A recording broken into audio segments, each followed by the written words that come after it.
Welcome, everybody, to episode 52 of our podcast, where we discuss the life of Paul and the people he encountered and the relationships he had.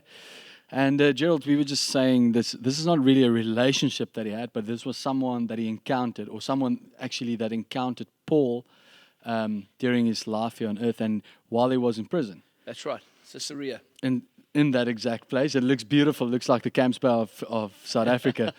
And you've been there. Absolutely. You've been in that place. And we're speaking about Bernice, a lady that came there. The Bible said she came to see Paul with the king, and she came with a show and military, and it was a big hoo-ha. So she actually goes with her brother, Agrippa II, and they're obviously going to go and say hello to the king and all the rest of it. And then he says, well, don't worry about it.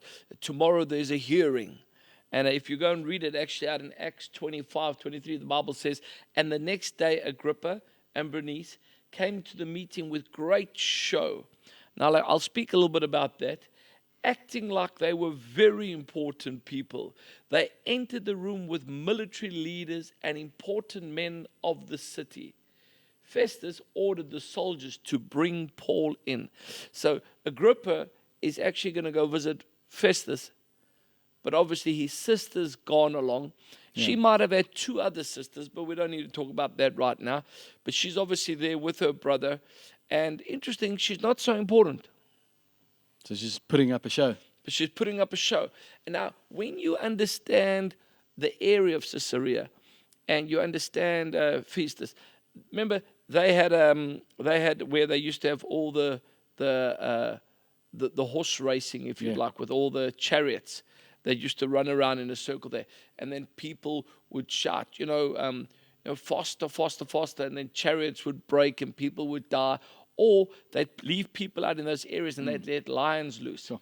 And then the lions would obviously, and then the gladiator that was able to survive the longest, he would now be promoted and the other would basically be dead. So it was a real gladiator town. Yeah. It was also a very influential and rich town because it had a harbor. So there was a lot of money there, a lot of trade, a lot of gladiators. So it was all very city-like, if you know what I'm saying. There was nothing humble about it. And this king was just lapping it up. And now he says to his two guests, walk in with me. And Paul's been in prison for 2 years. Oh. And then he gets heard at the amphitheater. And he gets to tell the story of his defense of the gospel. So it was very interesting when you actually just showed me the photos of it and the prison that Paul was in. Can you give us a little bit of background again of those? Yeah, I think again, and I think there's a great story to that. We hear prison. Yeah. So we think, all right, locked up. Now, I can't take you to the exact prison, but there are writings on the walls there of speaking of a Paul. So historians will even tell you that.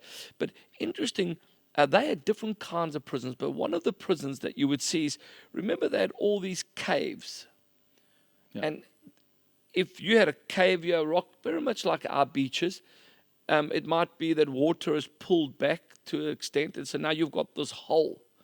And so they'll drop you into this hole. And all they'll do is they'll put a mesh over the top. A steel mesh. Heavy weight mesh. So you're so far down these rocks, you could possibly push your hands on the side and make your way to the top and hold on to this mesh and see if you can hear or see or call anyone. But he could have very much been in that. And you've got to think about that. Through the night, the rain starts to fall. You're sleeping in the wet. The sun beats the next day. And why do I speak about rain? It's right next to the ocean. And it's very hot there. Yeah. So the chances that the heat would have obviously evaporated into the clouds, produced rain, and rained down. That would have been the torture that Paul had gone through for 2 years. Stuck in this prison. While the gladiators were fighting. And while but this man in bondage for 2 years. But he stays faithful to tell his story and influence important men of the city. And then these people that were acting important get to hear the gospel. There's an old saying that says, "Never let a good disaster go to waste," and I think this is Paul's exactly my it. man. Yeah, and Paul does it. So he's been in jail for 2 years, but just the previous episode we were speaking about his faithfulness to the mission and the calling of in his life.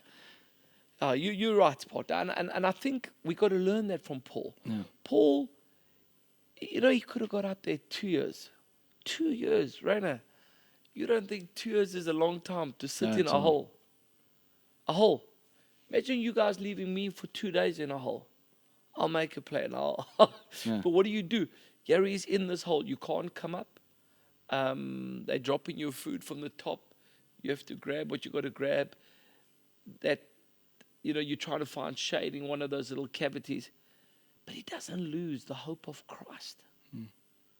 And I think about us. I think about how many times we feel we're in a hole. How many times do we feel that we've possibly been forgotten for 2 years? We've been ignored. Our message has been forgotten. And you come out there and you've got one opportunity to defend yourself. And you say, let me tell you about Jesus. Incredible, Paul. I love what you're saying, especially what Paul, and I believe he did spread the gospel there and to those people. And just coming back to Bernice, and we sometimes will sit in a hole and we'll look at people out there and we'll think, goodness me, look at the life that they're having. Look at I get it. But it's a lot of time it's just like this. It's a show. It's something put up. We don't know what really is going on in her heart. The hurt that she might be experiencing. We know further on. There's a couple of issues that she's got. But they might be hurt, and Paul didn't let that go to waste. He still knew that there's a lady that needs God. Yeah. The bottom line here, Agrippa thought he was going to go visit the king. And that king thought he'd make a spectacular of Paul. What he doesn't know is that his guest and his guest sister now left with a message. And it would be interesting to know how that message influenced them, because possibly on the way home they're saying, 2 years in prison. And that guy gets up and he speaks about the love and the power of God. What he's got must be something interesting. You don't know how that influences everything.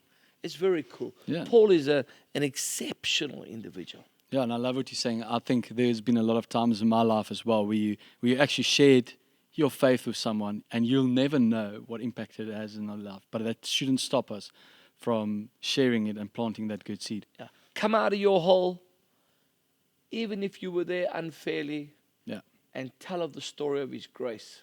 You don't know who it's impacting. No, I agree 100%. Yeah, so if you were impacted by this and just encouraged to keep on and keep the faith, please share this. You can like it. And remember, you can also listen to it on Spotify if you just want to hear the audio. And from our side, nothing but love. Nothing but love, friends.